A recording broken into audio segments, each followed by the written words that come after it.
Le tome 50 et Eng. Vous vous souvenez des arcs d'entraînement de Ichigo? Et bah c'est reparti ma gueule. Mais là cette fois, son power-up ne se fait pas quand il est à deux doigts de mourir. En tout cas, parce que c'est le vrai monde, heureusement. Mais il se fait un petit peu interrompre parce que déjà il y a l'intrigue qui se passe et il y a le méchant qui est méchant, tu vois. Et on fait connaissance avec nos nouveaux personnages comme elle, Rurika, Riruka. J'ai confondu le riz et les roux. Vous voyez ce personnage, oh quand même, stylé, couverture, waouh, elle a l'air vachement sympa. Elle me casse les couilles. Elle me casse les couilles. C'est une tsundere, je déteste cette tsundere, elle me casse les couilles. Mais le chara design est pas mal. Voilà, c'est le point positif. Et on apprend dans le tome que, en fait, Orihime et Sado, enfin Chad, Sado, ouais, bon, peu importe, eh ben, ils se sont entraînés.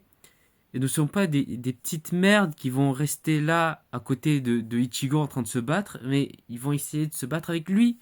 Enfin, j'espère, dans les prochains tomes, par exemple dans La guerre sanglante, si je traduis, bah, j'espère qu'ils vont être utiles. S'il vous plaît. S'il vous plaît. Qu'on les voit un peu plus. Enfin, je sais que Ichigo est le personnage principal, mais quand même. Enfin, voilà quoi. Il y a aussi, t'as entre-temps, euh, le père de Ichigo et.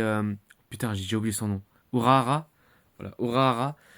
Qui vont essayer de faire disparaître la pression spirituelle de sûrement, je pense que c'est Karine, à moins que c'est vraiment un bait et que ce soit Rukia d'un coup, aucun sens.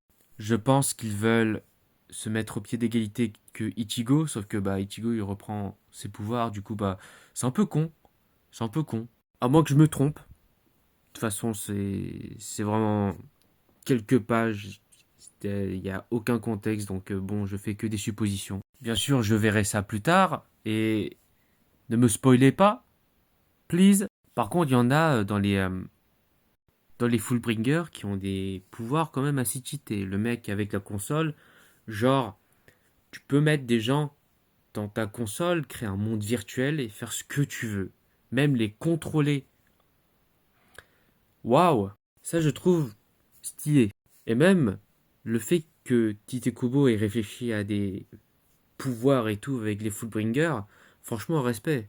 Respect.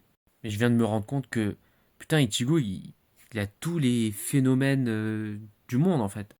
Humain, Shinigami, euh, masque, il a la foi un peu holo. Là, il peut faire c'est un Fullbringer. Qu'est-ce qu'il est ensuite? Il est Dieu?